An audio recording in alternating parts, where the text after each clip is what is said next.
We're kind of rolling. James, welcome. You're right. Thank you. Thanks for having me on. It's been a while. No. When did we last hang out chat? We've exchanged messages, obviously, but I mean, last time I saw you was you were in Portugal. I came over, I think it was Portugal, wasn't it? I came over and spent some time with you. But really, yeah, I mean, I can't remember. It must have been years ago now when we started working together. Well, we've known each other. So just for context for people listening, I've known of who you are for like a decade and a bit ago. Like, I knew the name, I knew the face. I don't. We met. We definitely crossed paths, didn't we? The Baker Street gym. Yeah. Yeah.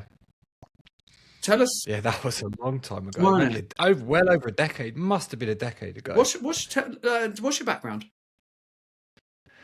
I started as a physiotherapist. So I graduated as physio way back in 2005. Didn't go straight into physiotherapy. I decided that I'd had enough after uni, went backpacking for a couple of years. And when I got back from backpacking, it was a bit of a shit show, the physiotherapy industry. There was a lot of graduates and not a lot of jobs. So spent a bit of time after traveling for 2 years unemployed, trying to get work unsuccessfully. And I fell into other work in the end. I was still applying for work, but there was thousands of physios applying for very few number of spaces. So ended up doing a number of other jobs whilst applying. And just in the fitness health space or just random other shite? Random. I ended up, it's very strange story, but I ended up building loft conversions. I love building. Ended up building loft conversions, got qualified as a carpenter and joiner, and I sort of went down for a little bit, went down a different track. But then I got into training heavily, and I met somebody, and he was like, "Oh, my wife has a model agency. You're in shape. You should meet her." So I met her, and within a couple of months, I was front cover of Men's Health, Men's Fitness, GQ Action. I was modelling underwear for Calvin Klein. It all happened very, very quickly. I'm assuming getting paid and making like a living from it. Yeah, making. I mean, not like you think that stuff's like life changing. It couldn't be further from the truth. But it's more of the kudos of doing it. But it brought money in for sure.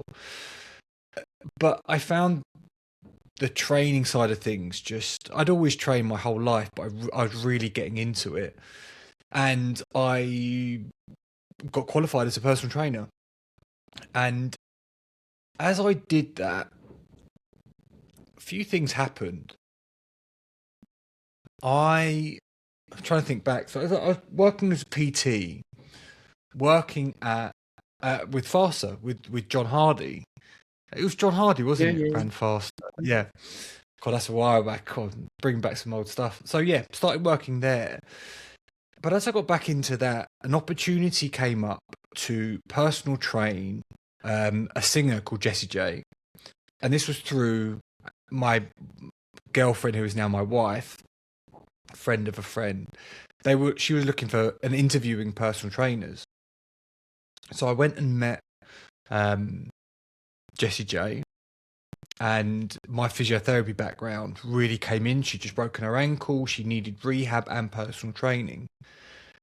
She introduced me to the physios that were working with her. That was in Chelsea Bridge.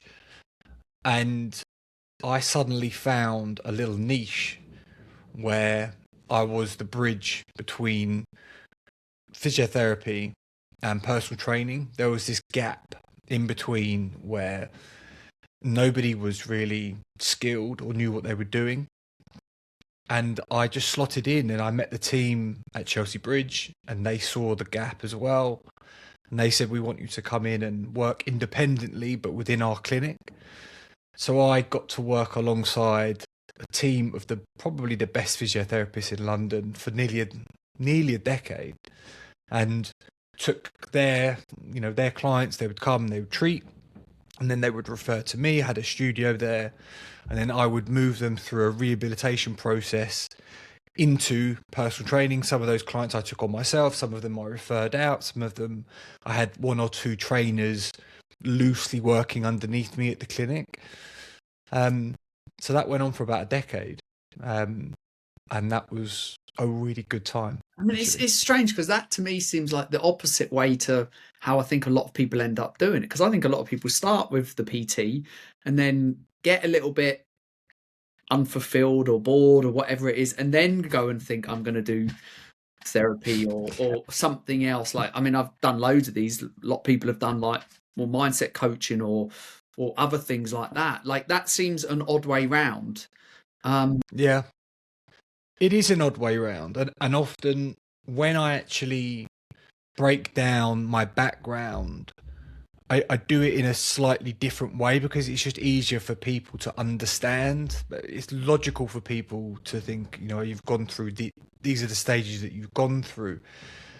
And actually, those early years were really about me finding my way in an industry that I wasn't too sure about. You know, I saw there was a lot about physiotherapy that perhaps I didn't like, but there were parts of it that I loved when you see the potential. But a lot of that gets twisted in the industry, and you're pigeonholed into doing things in a certain way that perhaps... The treatment, do you mean? Yeah, that perhaps you don't fully align with, but it's difficult sometimes to go against the grain and say, well, actually, maybe there's a better way of doing that. That's difficult. Navigating that early on in your career can be really hard. I think that's what a lot of physios are finding difficult now. The balance between being evidence-based and following more of a traditional physiotherapy path, that can be hard. And I see it now, especially with social media, people arguing these different points of view. There's a lot of tradition, but there's also this, obviously, a very strong movement towards evidence-based practice. And where do the two meet, and do they meet? That's, I mean, there used to be a bit of shade thrown at, I don't know if you remember this, there was a bit of shade thrown at some physios with the faster lot. I'm not going to name names, but a few of them used to have certain judgments. And to be honest, the reason I didn't keep doing that stuff is I just wasn't very good at it. I could not, like, we'd do those courses or days or whatever, and especially when I was surrounded by people, like really good people, but probably more like each and every day, like Elizabeth and people like that. And they'd just do like, they'd get someone up and down walking, and they'd all be like, yeah, can you see that? And I'd just be sitting there like, I ain't got a fucking clue what anyone's talking about. I can't see any of this. And then they'd do all the stuff. And when I saw that was like, I was really intrigued. I was more than just intrigued. I was like, this is unreal. So I'd see someone like, they'd come in, they'd be in pain. Someone, whoever the person was, would like do some sort of movement stuff or some of the stretching and stuff like that, and then this person would be like out of pain. Now they'd make it clear like this might come back, but if you keep doing it. And I was just fascinated by it. I was like, this is unbelievably like powerful stuff.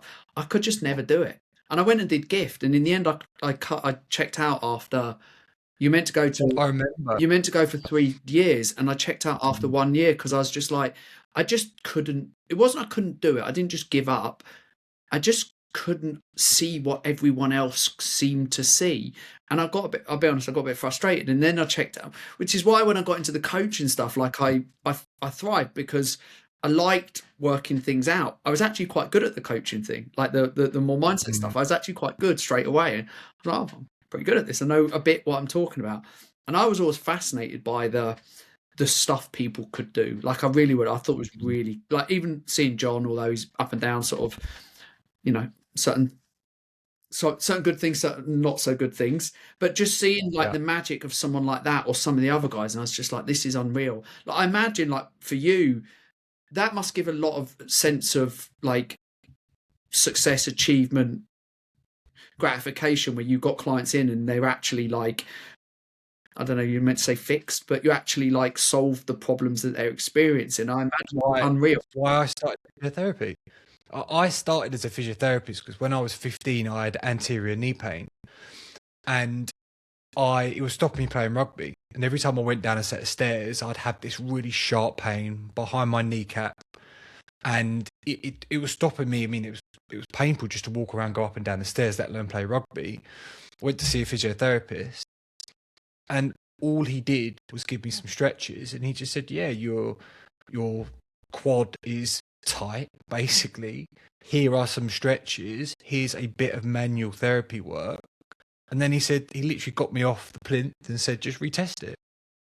So I literally just bent my knee, which was giving me, even just 20 minutes before, just every time, just this sharp pain. There was no pain. And to me, I was just like, "You've just worked a miracle." And he was like, "It's just your quad is just tight.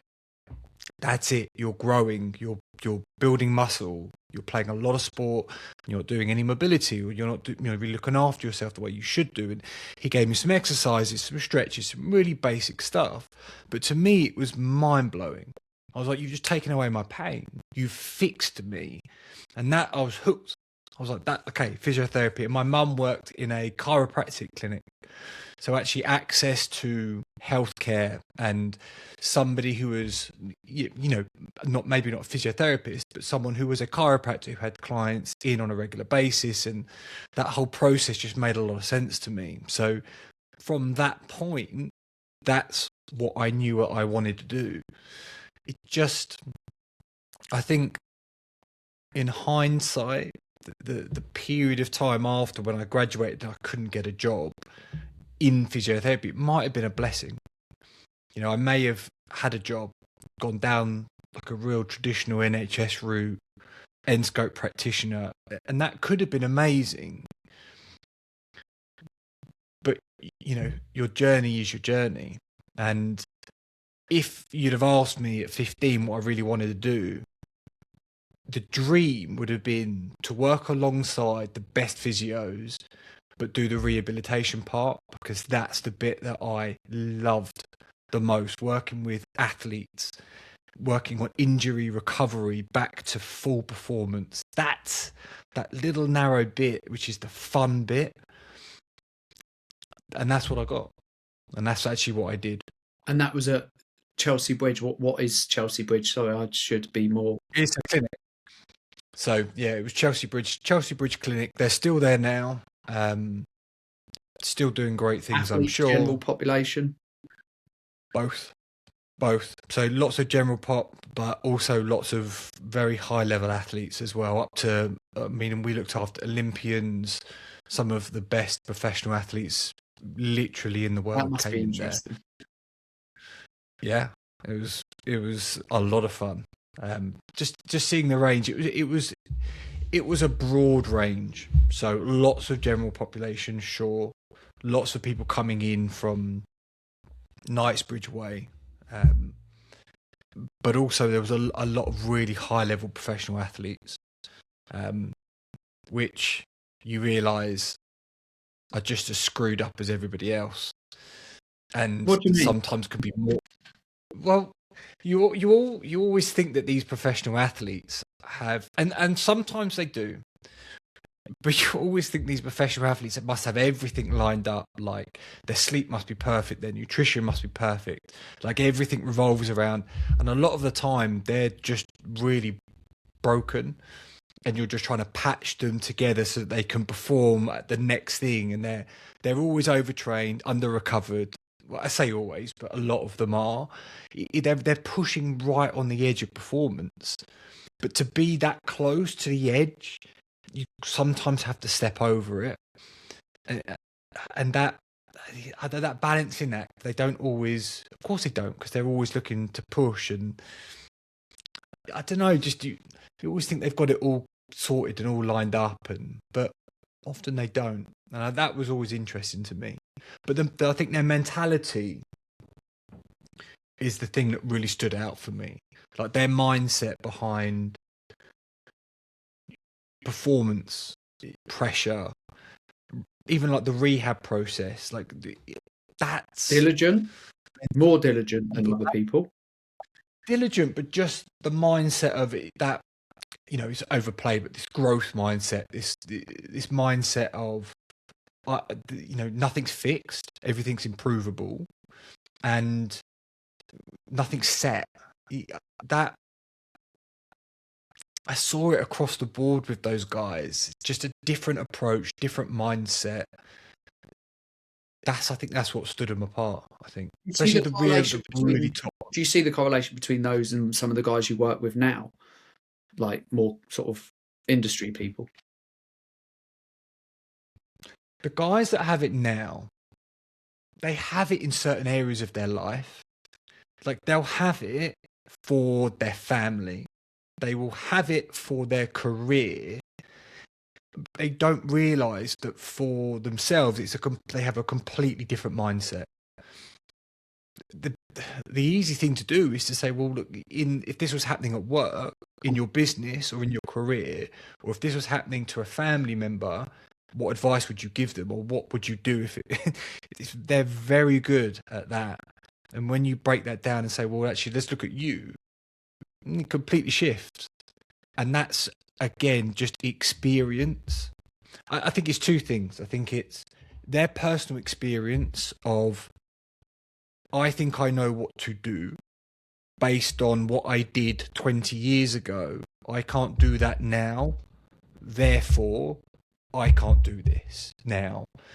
Or it's, I've tried and failed so many times. My experience is that this does not work for me right now. So they're closed off. It's fixed. When does that come up first? I'm always curious. Like, does that come out before they join, while they're in the program? Like, normally before. Like, normally in the first conversation. Normally, it's I know what I'm doing. I just can't do it. I know what I should be doing. I'm just not doing it. Or, I just need somebody just to, like, hold me accountable. Or, which is true, but it's not that simple, is it? I mean, if it was that easy, then you just pay someone to shout at you every day. Get a PC. It's which a lot of people do. They get a personal trainer. Maybe put some context in, like, what you actually do now, like the business that you run, the clients you work with, how you work with them. I'm super curious about that. Well, right now I have a program called The Infinite Game. That program. Who came up with that name? My clients. I really like that. So the name of the program came up when we filmed a success story with a client. And I hadn't realised, but a lot of my coaching videos and a lot of my coaching sessions with individuals, I was always talking about this idea that our health is an infinite game, that there is no finish line, that actually this is a game that we have to learn how to play for the rest of our lives. So this fallacy of thinking that everything's going to change when we hit a certain number on the scales, or we finish a certain race, or whatever it might be, it's a fallacy, because actually our ultimate goal is to be fit, strong and healthy for the rest of our lives. That game is essentially an infinite one. There's only one end and none of us want it. So we have to learn how to adapt to the game to fit our likes, our dislikes, our lifestyle. It's an infinite game. And as soon as you embody that, and then as soon as you embrace that fact, I'm talking to a client about this week, you start being a bit kinder to yourself, in that you don't beat yourself up just as much when things don't go bad. But on the flip side, you're also always looking for a bit of progress here and there. You're holding yourself accountable. So that infinite game mindset is something I just spoke about a lot. Anyway, I'm waffling, but we filmed a success story with a client a very long time ago, and he kept talking about the infinite game. I was editing this video, and he was talking about the infinite game philosophy, and I was like, that's what I talk about. I've embedded this philosophy into him without even realizing it, and I was like, well, that's a great name for a program. That's basically everything that I'm talking about. So Yeah, I got the trade. I actually got the trademark, and that Simon Sinek guy hadn't trademarked anything under the Infinite Game. That's the first thing I thought, because he's got that Infinite Game book. I didn't know that. Yeah, so he has a book called The Infinite Game, which is talking about um, like a business philosophy behind building companies and businesses that are very successful. And I thought he's probably got lots of materials and stuff on that, but he didn't. So I trademarked it, got the website, and just continued to evolve that philosophy. And over time, that philosophy deepened from a very, initial surface level philosophy of that, what I just described to you, that idea that we have to view our health slightly differently if we're going to get a long-term result. But on a much deeper level, it when we look at what we'd call the Infinite Game, actually how practically that looks over a number of years. And I only learned this through working with clients over several years. They go through these different phases of what we call order. Then we would class a phase of disorder, and then a phase of reorder.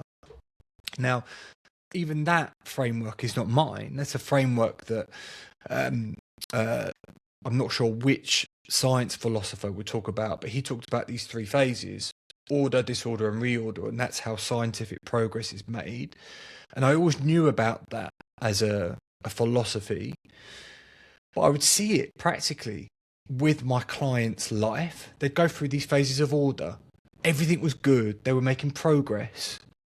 Everything was easy. They were like, this is the best thing in the world. And then like a grenade would go off. They'd move house, they'd lose their job or change jobs. They'd have a young child.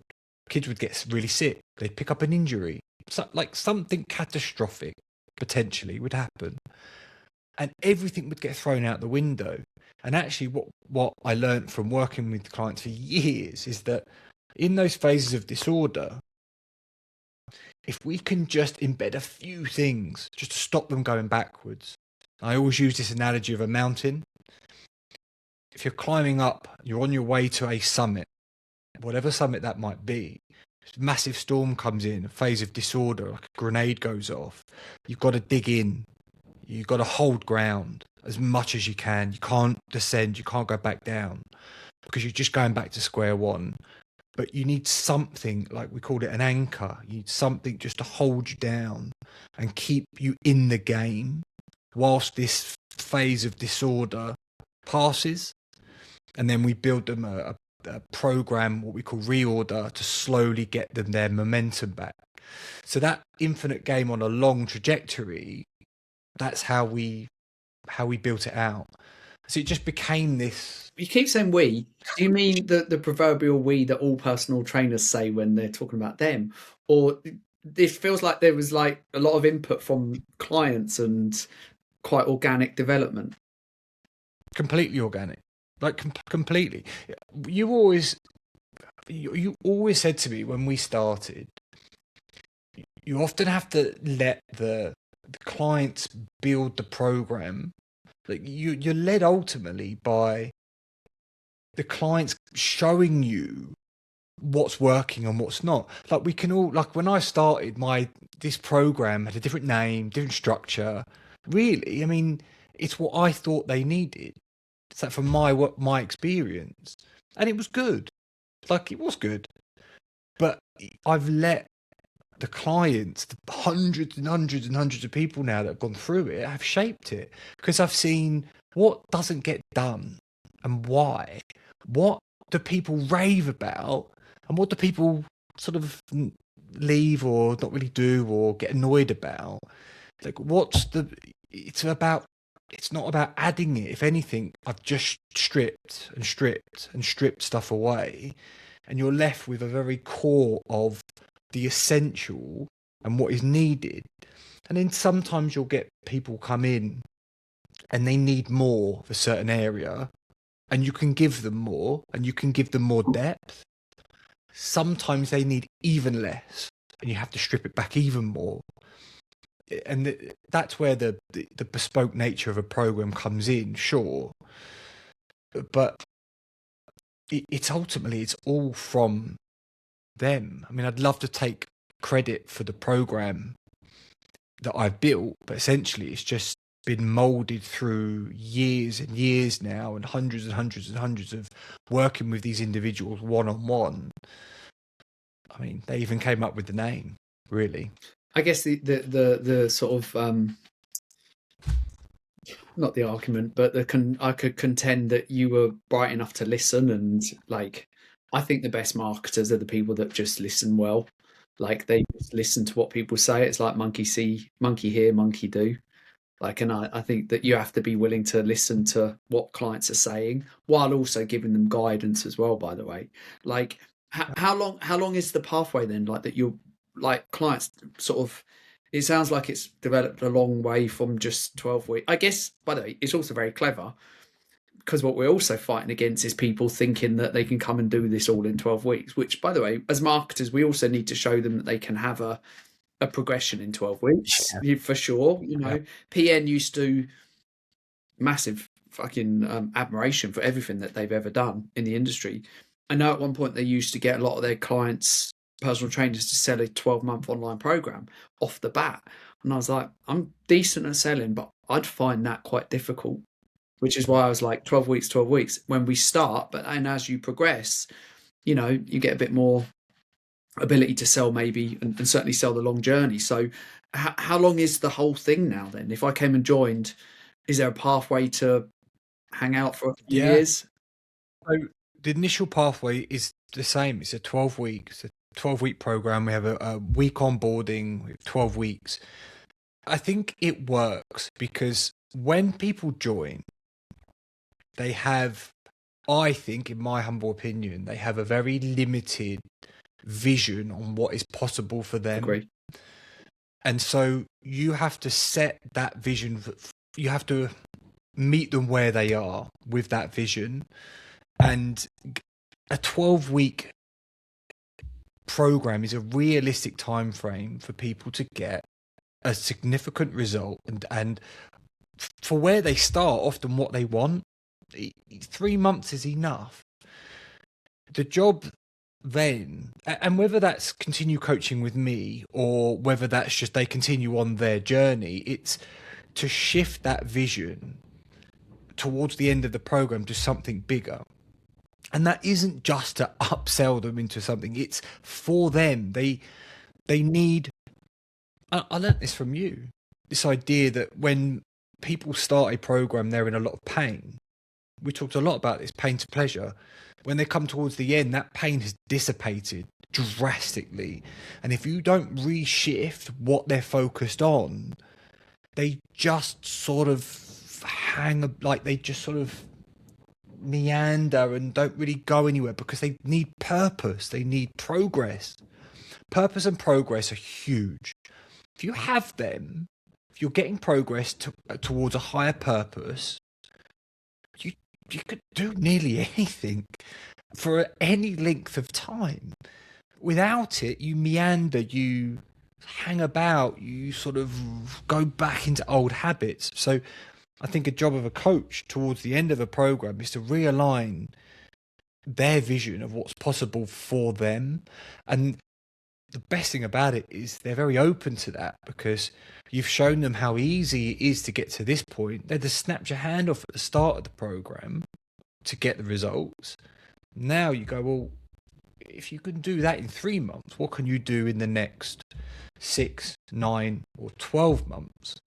You know, what do you want? And some people maybe don't want to set bigger goals, and that's fine. In my experience, the vast majority do. The vast majority have undersold their goals at the start because they didn't think it was they didn't really believe anything was possible. When you show them what is possible, suddenly they do have bigger goals and they do have a bigger vision for themselves. And your job as a coach is to bring that out in them and show them, get them to believe in themselves that more is possible. That's the best part of it. So there is, obviously, I have you'll laugh at this because it was a program that you initially outlined and you called it Mastery. And you were like, but you have to come up with your own name. I never did. Just called it Mastery. Do you know, sometimes less is more. I still call it now. I'm editing a success story for. By the time this comes out, it would have been out.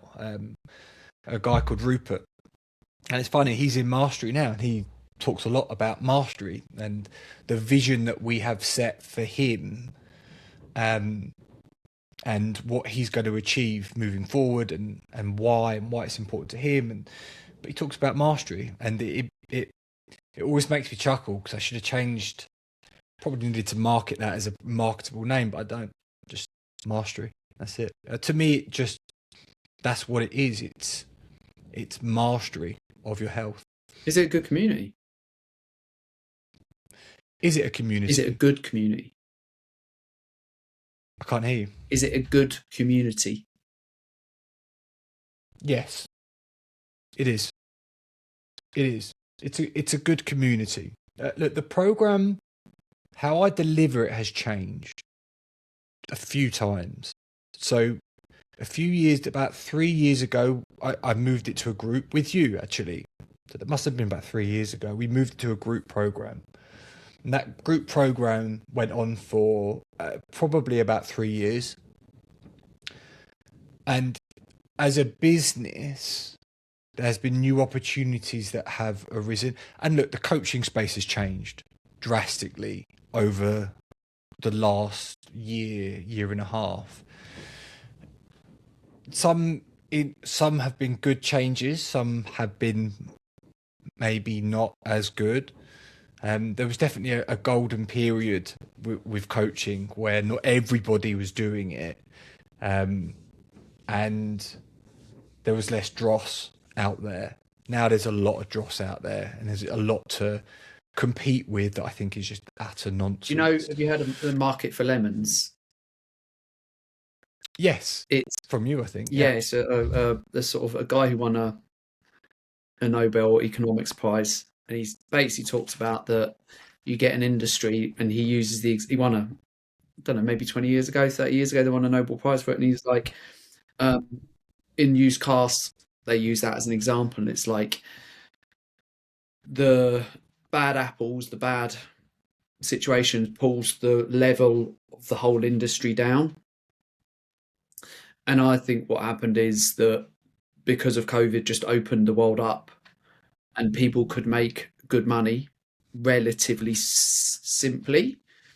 But what I think didn't happen is that the perception of maybe value was there, or the ability to sell people into things. Mm-hmm. And I think the actual value of the online coaching space, not even as a whole, but the problems, the lower bottom part of it, I think a lot of people got burnt, a lot of end users. And so it doesn't just affect like the people that have put work in like you have, it just affects everyone, because in the end trust kind of falls out the bottom a bit. And I think that's like what happened with if COVID didn't happen, I don't think there would be such a trust recession now. Because there wouldn't have been all these people that had all the free money that the government gave them and then couldn't go out, so they spent it. And then and I'm not blaming anyone in the industry, but all of the people that flooded into the industry, into the online, because they had no choice, and then actually literally just didn't know what to do. They're so unclear, and obviously they maybe hired a salesman or something like that and made money, but the reality is 90% of online coaching is not that great. I think good coaches have been paying the price for that it's just been harder the last 2 years. Yeah, it has. But you have to evolve, and there's always opportunity. For sure. And one area that we've sort of partitioned off, and we're going down not a different route at all. It's still the infinite game philosophy, and in many ways programming. But we've gone down a much more corporate route.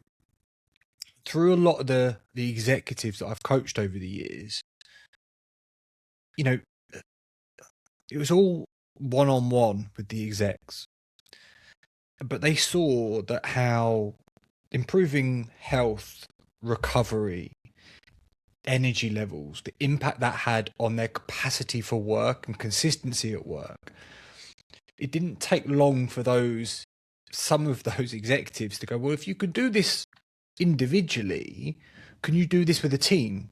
Like, could I give you my sales team? And if you could just get like a 5% increase in their productivity and work sustainability and work performance, well, that's significant impact on our bottom line. So yeah, I can do that.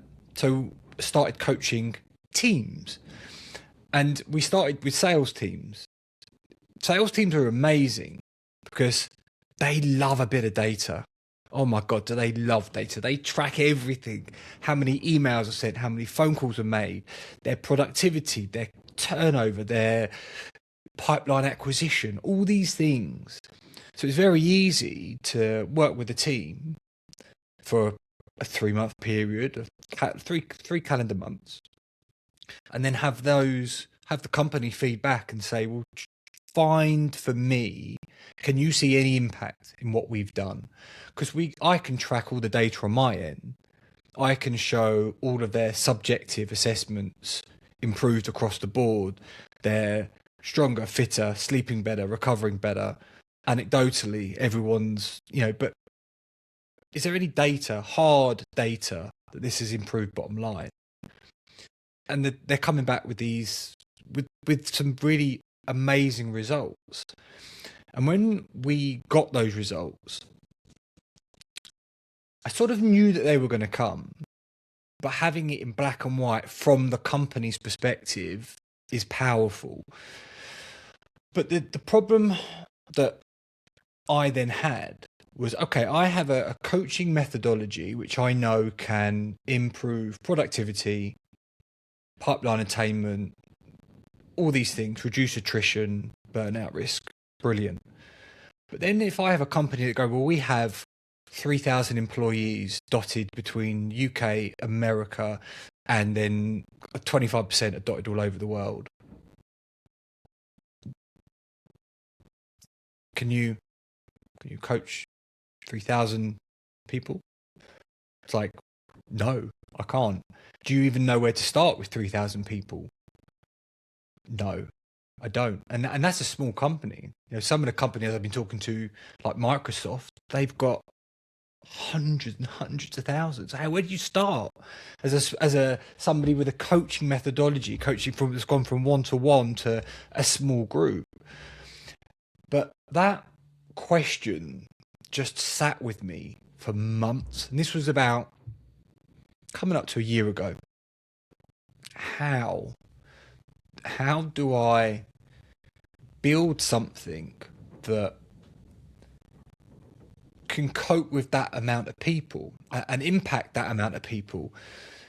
And talking through with the companies, one of the big problems that we have as well is that a lot of the bigger companies, they see wellness as a nice to have, that it should be, they use what I call a recognition model.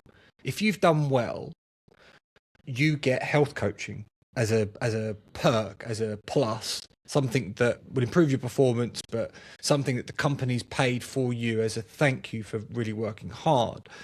But I think often that we've got this backwards, that actually most of these companies, from my experience, there's a middle 60% where all the instability sits.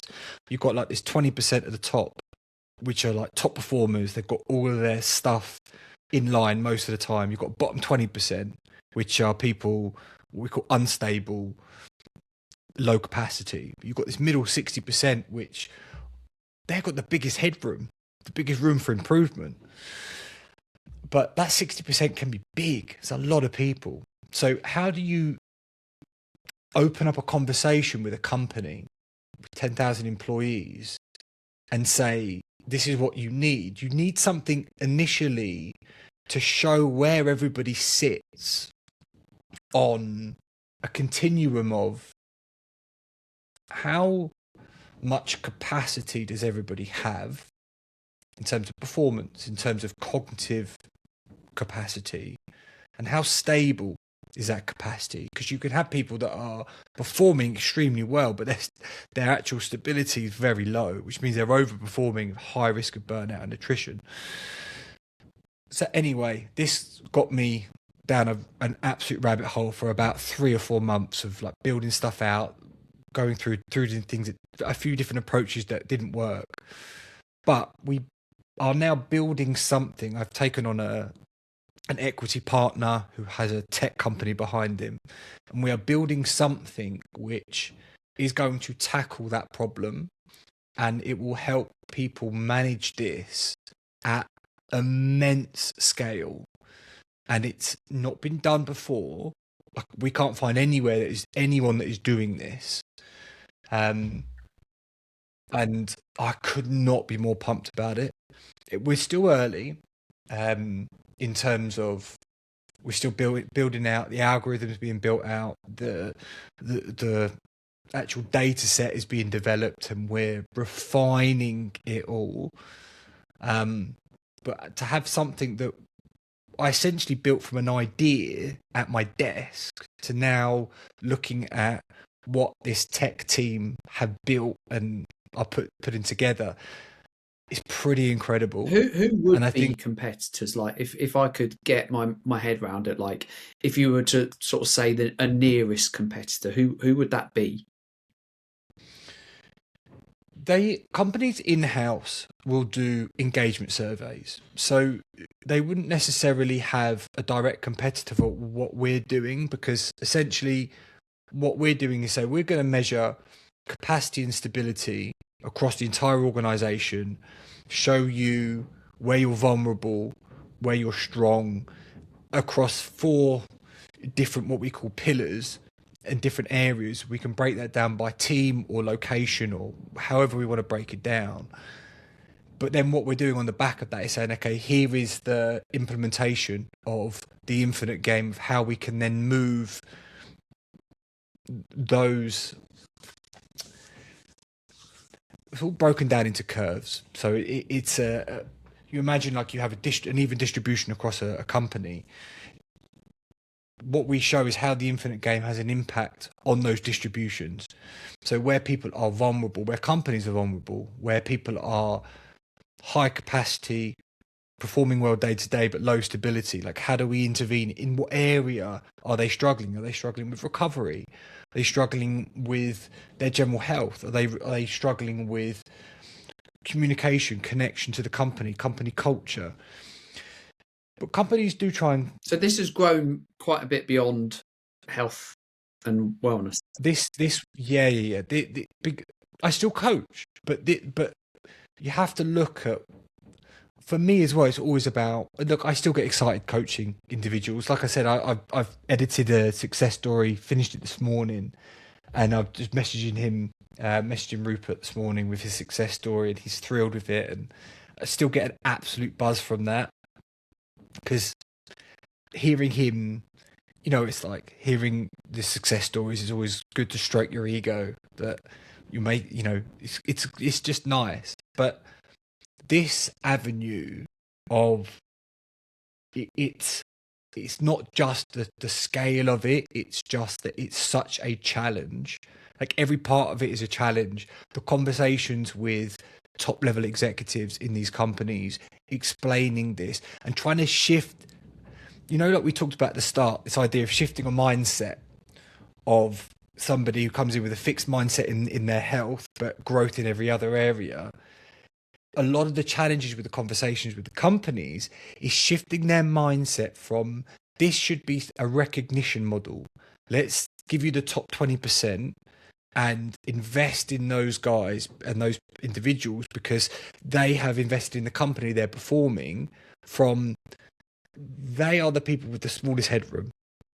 We need to invest in the middle 60% of people that have the biggest headroom, the biggest room for potential. That's going to make and even a small shift in their performance, in their sustainability, in their recovery and productivity makes such a significant difference to your bottom line. That's where the shift needs to happen. And that challenge I'm loving. But even the tech side of things, like, I'm having to wrap my head around, I'm not a tech individual. By the way, anyone who's watching, it took James 3 goes to get into this. Sorry if any of your potential clients see this. And I'm just like, I am not techie, right? I'm I'm not I am not tech savvy. So the fact that I basically have a SaaS product is hilarious. But that's why I have the tech team. Like they do the tech. I have the vision for it, and with the help of my equity partner, who is a, a much more experienced entrepreneur than I am, who's exited before other companies, he, I think, refines my vision and narrows it down, and then the tech team actually deliver it, and then I go back and actually deliver the product. So it works, and it will work.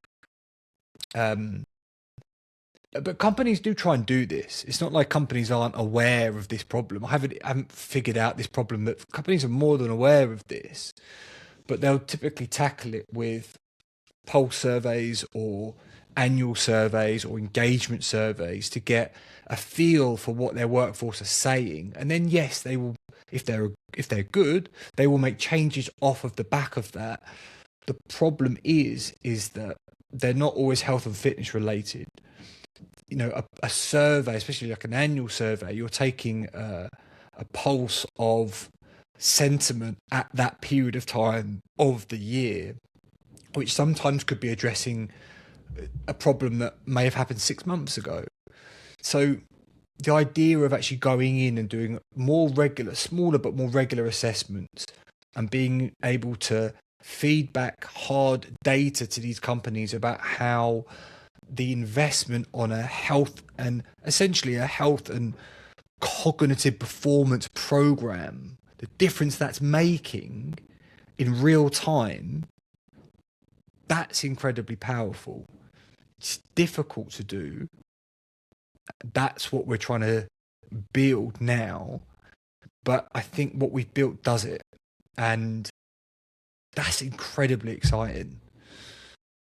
What would you say your strengths are, James? I'm curious. Like, I've got a really good deadlift. All right, go on. How many plates? How many plates? I can deadlift a lot of weight. My strengths.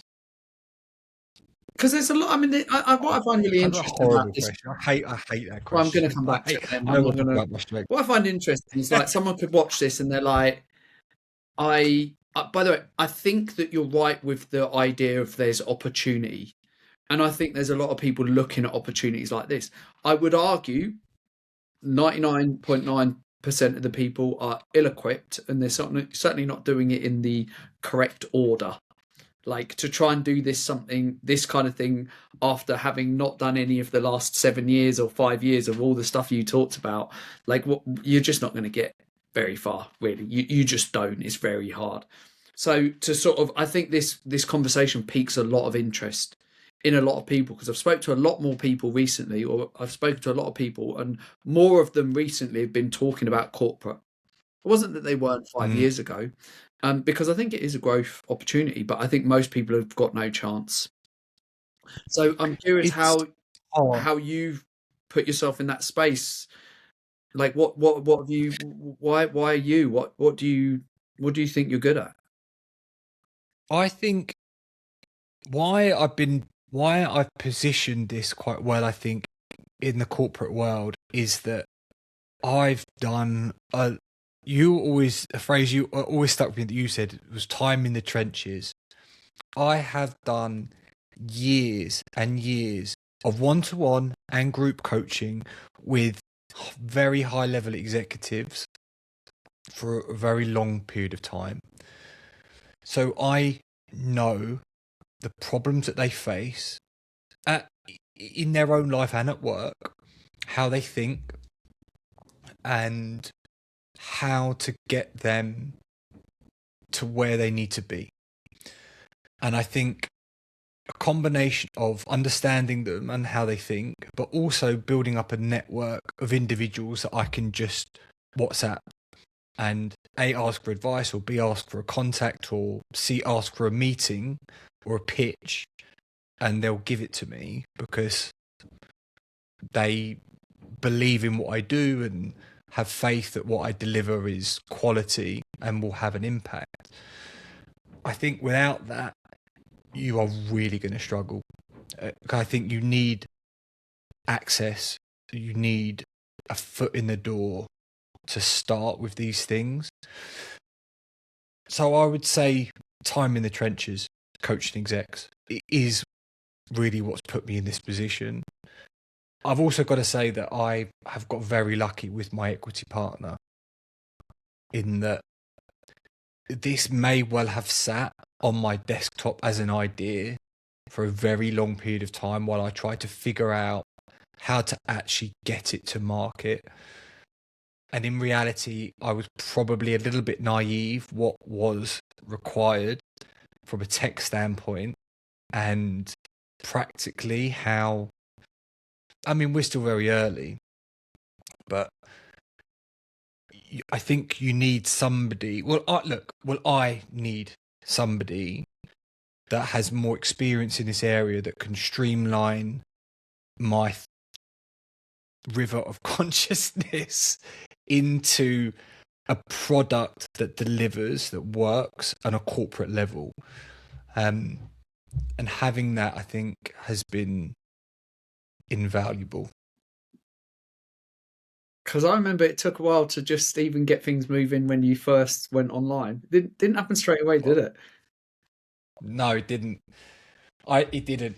And, you know, they were really the golden times of coaching. You know, that early, it was so exciting. Like the program that you put together for me as well, it was so exciting. And I've done a lot of coaching since then. Since I finished with you, I've done 2 or 3 other coaching programs. Nothing has ever come close to the coaching that I got from you. And that, I remember starting with you and I was so excited, but I like things to be done in a certain order. I don't particularly like being told what to do. So in my head, I was going to take the information that you gave me and then I was going to use it in the time frame that I wanted to use it in, and I wanted to do it in my way that I wanted to do it. And that is not how it panned out. And I remember one of the coaches under you at the time was like, you know, have you made any phone calls yet to book any clients in? I was like, no, I haven't made built the program yet. And they were like, no. You've got to book people in. Like, you've got to start. That's how it grows. And I was very resistant, I think, all the way through. I mean, you coached me, I think, for nearly a year. I think I was resistant to a lot of it all the way through. Like, I was always kick up a bit of resistance. You know, there's always a bit of a gut kick when I'm told to do something, or something that... It seemed to me you do end up doing it, though. Yeah, I do, because on reflection, I understand, I've invested in this person for a reason, and I respect their opinion. And I also understand that my opinion on what I should be doing also is from my perspective, and sometimes having an outside perspective is a very healthy thing. And sometimes it will take me time to reflect on it, but I do reflect on it. And often in the light of day, you realise that there's a reason why I haven't done something, or I've been resistant.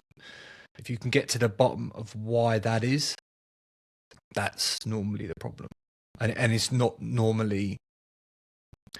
It's normally deep-rooted. You can figure that out, why there's a hesitancy to doing things. That's probably the biggest lesson that you learn from it. And are we talking about you figuring out within yourself, or are we talking about you figuring it out with the... Because I imagine that the clients that you work with... I was having this conversation with someone earlier. Like, when you build this kind of community and business, like you're going to attract people that are, you know, well, number one, they've got a bit of dough. They're not brokies, but they're also very successful. Like, because you're talking to this market, which I think is often there's a style of coaching that is a challenge. You're not just coaching Doris from down the road, because these guys aren't used to being shifted, or it's really low conscious to say just told what to do. But I think a good coach sometimes does. They do sometimes tell someone what to do. And if you're doing that to someone who's earning 20 times as much as you, like, it takes a little bit of confidence, I guess, or just maybe just experience. I don't know. So is that you doing your own work on your own self, or do you mean doing this with clients, or both, I guess? Both. So I think I learned a lot from being coached myself and having somebody coach me for my business. I learned a lot from that. Mainly that lesson there, that if when I was resistant to something, there was an underlying reason why. It was a self-belief issue, not confidence. It's not a confidence issue. It's a belief. It's everything underpinned by beliefs. It's a belief that this won't work because of this, or I should do things in a certain way. And then when that's challenged, it sort of shakes the foundations of perhaps even sometimes your worldview, and it's uncomfortable. And then you fight back. You're like, no, I want things, no, like in my time, in my order, it works for me.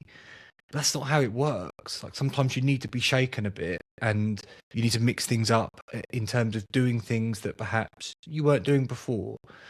I think with I haven't got this right all of the time with clients over the years. When I reflect back, over the last 4, 5, 6 years, or however long it's been, haven't got it right all the time. I could think of a couple of times where I haven't overstepped, but I've probably gone in. I can see something clear as day because I'm objective. They are so lost in their situation, and perhaps I've gone in a little bit too heavy-handed, and I haven't earned the right yet to do that. I think you've got to earn the right with them. You've got to build their trust. How do you do that? Time. Sometimes that comes quicker than others. Right? I think you need a little bit of time to build, and I say relationship, but essentially every coaching relationship is slightly different. I think you have to find some common ground. They have to trust you. And sometimes that trust is earned very, very quickly. Sometimes it's hard earned. But you can't go gung-ho without that level of trust, because they like you said, they would just go, no, I've hired you. You don't tell me what to do in this area of my life. You have to, sometimes it's just a gentle, and like I said, sometimes I have gone in, a couple of times I can think where I've gone in gung-ho and I've regretted it, only because they retreated and I never really pulled them back in. And actually the lesson, at least from my perspective, the lesson that they took from it was the wrong one, and it will probably shape the rest of their life, not in a good way. And I was so desperate to share this thing with them that they couldn't see, and I was tearing my hair out that I could see it and they couldn't, and I just wanted them to just open their mind to the possibility that they'd interpreted their whole reasoning incorrectly. Even that thought that perhaps they could view it differently would change the rest of their life. And I was just too keen to jump in and show them, and they retreated, and the opportunity had gone. But you have to and that take was the it. risk, though. You have to be willing to take that risk, right? Sometimes, yeah. So and then likewise on the other way, sometimes you leave it too long, and you don't take the risk, and then sometimes the opportunity. I've talked about this a few times, that sometimes this is all great coaching individuals, and it's brilliant when you get these success stories, and the guys are like, you changed my life, you changed my family. It's brilliant. But there are also the people that you couldn't quite reach, and there's a few that just stick in my memory that always will. I had one CEO who got thrust into the job, didn't particularly want it. His only goal was to be able to walk his daughter down the aisle, and without a massive overhaul in his life, frankly, he had no shot at it. He didn't. Every single marker that a doctor could take was saying that he was on the verge of everything you could possibly imagine. He couldn't have been in a worse position in terms of his health. The doctors were tearing their hair out with him, but he was under so much pressure with work. But when you uncover it, his identity was so tied in with this position of success and power. It was so ingrained since he was a child, and I went into so much depth with him about it, and he could see it. It was from his upbringing. He got split. He got split with his brother, and all his whole life had funneled him into this position that he needed to prove to himself that he was a success. He could not let it go, but it was killing him, and it will kill him. It's really sad. It's almost inevitable the way he was going. I could not pull him out of it, despite him having this very clear vision that all he wanted in life was to be able to walk his daughter down the aisle, and he knew that he probably wouldn't be able to. You can hear the sadness earlier on when you were talking about like that. Like it's horrible. It was there for him. This dream that he had, his only dream was, I want to walk my daughter down the aisle, and it was a dream because he didn't believe that it was going to be possible. And by every metric in the world, he was financially stable, he was super successful, he was super respected, but his identity was so wrapped up into having this role, position, level of control, he couldn't let it go. And it will kill him. And there was, I worked with him for a while, and we got results, but he needed such a life overhaul. He just wasn't willing to go there. When we started to get into it, sometimes it just doesn't happen. And that didn't happen. And I have hundreds and hundreds of people now I've coached. I still think about him. I still message him probably twice a year. I'd never get a response, just to see if he's okay, just to see like what's going on. Like, is he okay? Does he need? It's challenging, the job. Yeah. It is challenging. Yeah, it's more emotionally. You're more emotionally invested. You can't turn up and be a PT, and if any PTs are watching this, you can't go up, throw some weights around, count some reps, have a little natter about what number you counted to, and then just be like, 12. Have a bit of a natter about the weekend and what your plans are and what they're up to. You can almost do I did a lot of PT sessions back in the day, and you can almost do PT sessions back to back and disengage completely. Your mind can be somewhere else. I could take a PT session with really making a whole business plan in my mind through something else. It's so automatic. With coaching, you're very invested in the conversation, in reading between the lines of what's being said. Sometimes you don't have to. A lot of the time you do. You have to, especially virtually, you're trying to read body language, tone, pauses. Like, even just on a Zoom call, it's challenging, but it's... Did you know all of this before you started doing the online stuff? No, but I think I didn't. And I thought back to what I did, and when I think back at Chelsea Bridge, the work I did there for I think I was there 7 or 8 years, something. Okay. I often had back-to-back clients 7, 8 hours a day, 5 days a week, half day on Saturday.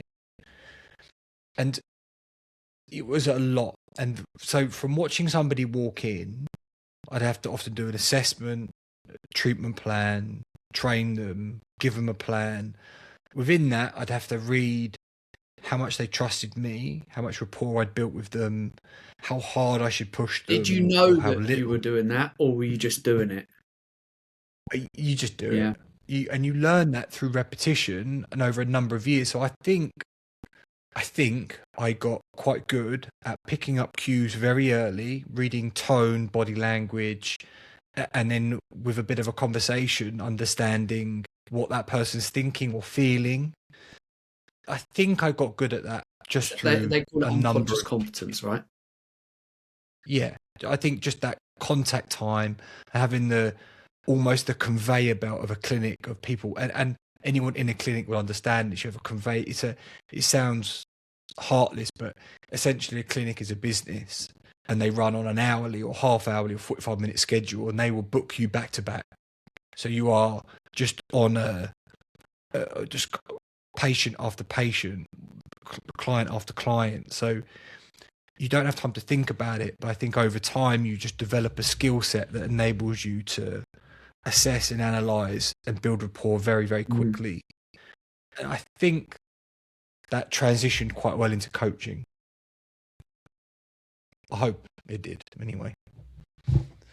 What are you what's exciting about the future? You got this SaaS business. Tell me some other stuff as well. Just like personal stuff. What's exciting for the future?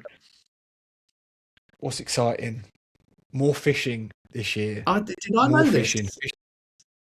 More, We did more talk fishing. about fishing. Yeah, of course. You weren't doing enough. Was it that you weren't doing enough fishing? I wasn't doing enough. I'm still not doing enough, but I do get out. I do have an annual trip with my mates. We go every year. We fish for 3 or 4 days. Love it. I want to do a little bit more fishing this year. That's exciting. I'm still trying to organise this world record attempt for the tyre flip. Oh my God, it's been going on and on for years now.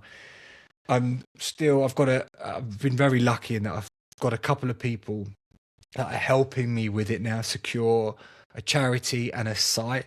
The site is the biggest obstacle.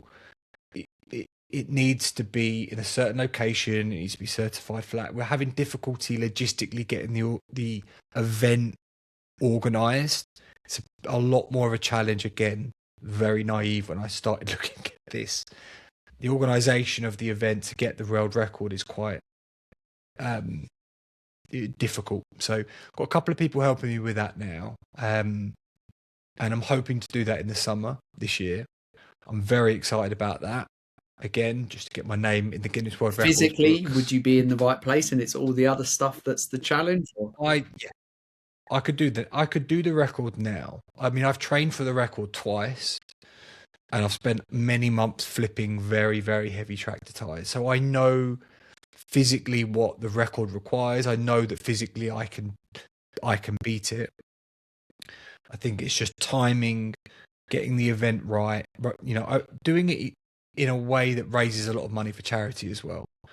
We want it to be a big event. I want it to be a bit of a hoo-ha about it. So people invest, people donate, and I raise a lot of money for charity. That's the point. So physically, I'm not worried about it. If I can get it organised in the summer, then fantastic. I would be very excited about that. And then just having an amazing summer, rest of the year with my kids and my wife, with a very happy household. Kids are extremely happy, laughing 99% of the time when they're not fighting. But it's just the kids are a great age. They're 3 and 7. It's just people often say it's a magical time with the kids at the moment. Watching them grow, they're happy. Holidays with them are stressful but amazing. So yeah, just having lots of holidays with them and enjoying their time. All right, man. Thank you so much for coming on, James. Thanks for having me. Been a blast. Yeah, cheers, man.